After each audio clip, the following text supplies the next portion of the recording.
E olha, gente, esse final de semana teve festa de aniversário da Bela. Quem é a Bela? A filha do José Loreto com a Débora Nascimento. E nas redes sociais, o que chamou a atenção de todo mundo foi o quê?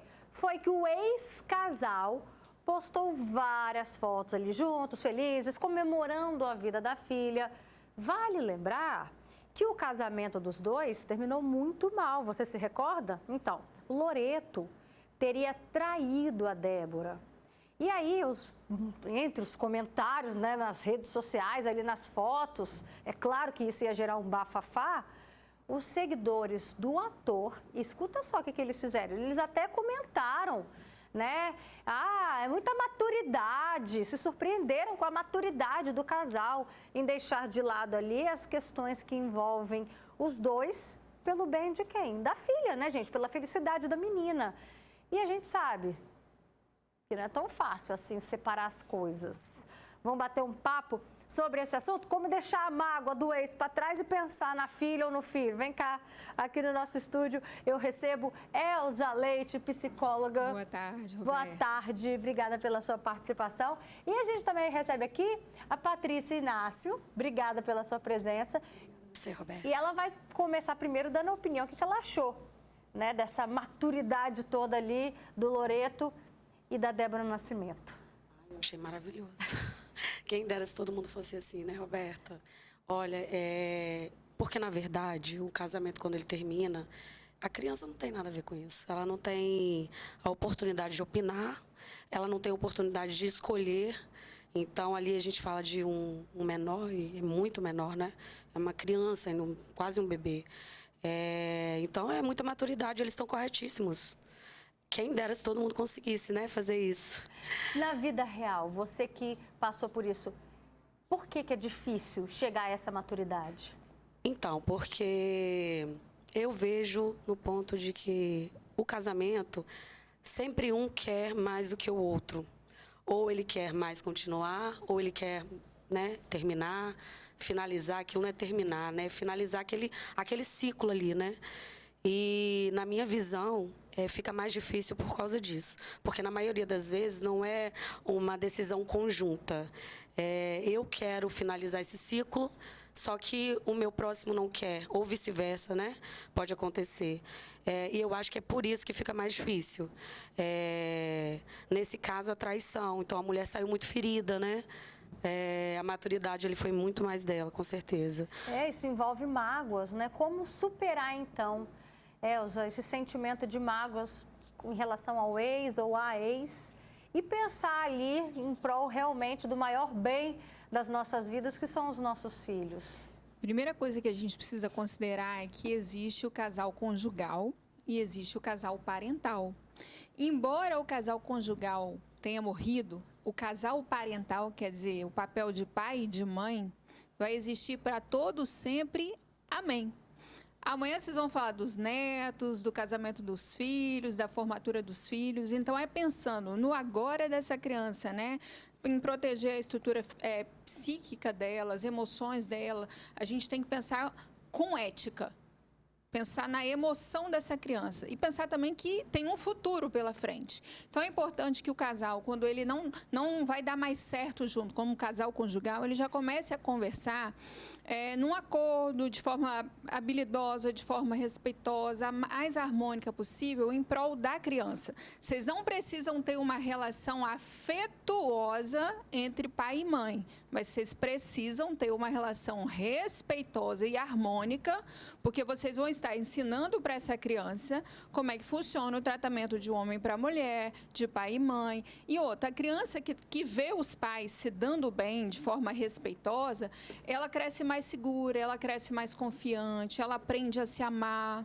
Então, a gente tem que ter muito cuidado para que a separação não se torne um crime chamado alienação parental, que é quando você começa a falar mal do outro genitor para a criança, e a criança ela não sabe separar isso, ela fica confusa, ela fica insegura, ela pode ter problemas no desenvolvimento escolar. Então, quando você se separa, acabou o amor, acabou o desejo, cuidado para não acabar também a ética e o respeito, não só pelo parceiro, pela história que vocês tiveram, mas também pelo filho de vocês, que não existe ex-filho. existe ex-marido e ex-mulher, esse filho nunca vai existir. Então, é por isso que a gente precisa ter maturidade. O exemplo desse casal é maravilhoso. Realmente é o que todo mundo deveria tornar natural. Pena que, às vezes, a gente deixa as nossas feridas, as nossas diferenças. Às vezes, o casamento acaba por uma questão grave, delicada, né? Teve traição, às vezes, teve violência de várias formas, violência psicológica, violência física. E, por aquele período, a nossa ferida acaba sendo projetada no filho e a criança não sabe distinguir. Então, problemas de adultos precisam ser resolvidos entre adultos. E a gente precisa deixar a nossa criança, os nossos filhos, isento disso, protegido disso. Então, se você está ferido, procura conversar, procura fazer uma terapia, procura ressignificar, mas não mistura, não coloca os seus filhos, que são crianças ainda, estão em processo de desenvolvimento no meio disso, porque isso viola a criança, isso fere a identidade dela e os resultados a longo prazo não são nada bons. Patrícia, seu filho, por exemplo, já teve um momento como esse? Bom, ainda não. Esse término do meu relacionamento foi bem recente. Nós não tivemos esse momento ainda de festividade, ou na escola, ou até mesmo aniversário, a gente não teve ainda. Mas a convivência está um pouco difícil para chegar naquela base de vamos resolver tudo aqui. É seu filho, né? Eu sou a mãe, você é o pai, e nada pode mudar isso, né? Como ela falou. Tá um pouco complicado ainda. A gente está tentando, eu principalmente tenho tentado muito, porque tem que ter um respeito, porque é para sempre. É uma relação eterna, é algo ali que nos une eternamente, que é o nosso filho, né? Nós estamos tentando, eu pelo menos estou. Não acontece assim tão rápido da noite para o dia, né? Igual o caso da Débora e do Loreto, por exemplo, isso também demorou a acontecer, né? Sim, a gente precisa dar tempo para a gente mesmo, para trabalhar todo o luto, todo o processo de dor, esfriar, né, o calor das emoções. Às vezes a gente está num cabo de guerra, né? E um puxa de cá, outro puxa de lá, as mãos estão feridas, a gente está esgotado, está cansado e ninguém está ganhando. Todo mundo está perdendo, inclusive a criança. Então, tem hora que a gente tem que soltar o cabo de guerra, né? E quando a gente solta o cabo de guerra, é a outra parte que cai. Então, às vezes, a gente tem que ter inteligência emocional, mas respeitar o tempo. E quanto menos, né? Se tiver nesse embate aí de casal, ex-casal, um afastamento, às vezes colocar um terceiro para fazer a comunicação, um advogado, um parente, para evitar qualquer tipo de conflito e até crescer uma violência aí, né? A gente vai convidar agora aqui para o nosso bate-papo a Janaína Lima. Ela tem um filho de 11 anos que é fruto do relacionamento com o ex-companheiro e ela vai falar para a gente como que é, Jana, a relação de vocês. Então, a nossa relação hoje é maravilhosa, né?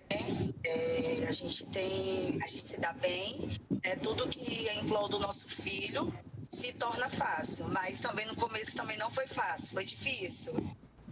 Foi difícil a convivência, foi difícil em tudo, né? E o que foi importante para mudar esse pensamento, mudar essa postura dos dois lados? Primeiramente, a gente pensou no nosso filho, né? Que a coisa mais importante da nossa vida é ele. E depois a gente foi amadurecendo a mente, amadurecendo as atitudes, né? Aí ele conheceu uma nova pessoa, eu também conheci. Então você vai começando amadurecendo com isso, né? Você forma outra família, você tem outros objetivos, outros pensamentos. E tudo que envolve a vida do filho, o bem-estar dele, é o que importa. E o que você percebeu de positivo para o seu filho? É bom, né? A convivência é bom. O filho também, quando está perto, aniversário, datas comemorativas, ele vê a família dele toda reunida, isso é bom para ele. Entendeu? Ele vê a avó, ele vê o avô, ele vê a mãe, né? Ou até mesmo o padrasto se dando bem com o pai, isso é bom para ele. Para o crescimento, para a educação também, até para o jeito de agir dentro de casa, né? A postura. Perfeito, Jana. Obrigada pela sua contribuição, trazendo aí pra gente, né, que é possível sim, um exemplo de que é possível que a gente consiga. Tem que ter muita sabedoria, não é assim da noite para o dia, como a Elza disse, né? Mas é possível ter uma boa relação com o ex-companheiro ou com a ex-companheira, né, Elza? A gente precisa pensar que está construindo memórias com a nossa nova configuração familiar.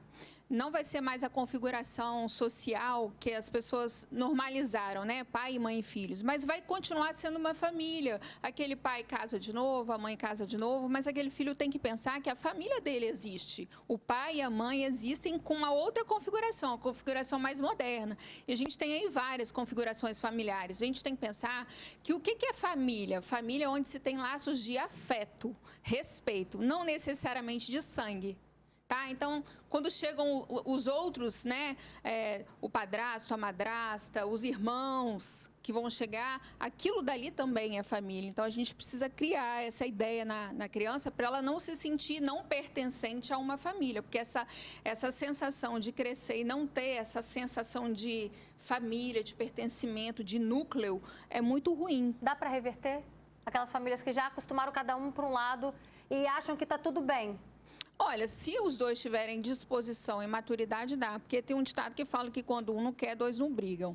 Então, a gente precisa pensar que as duas partes precisam entrar num acordo pelo bem comum da criança. Tá certo. Patrícia, dá um beijo no filho, tá bom? Muito obrigada, pela sua Roberta. participação. Obrigada, Jana, também pela sua contribuição.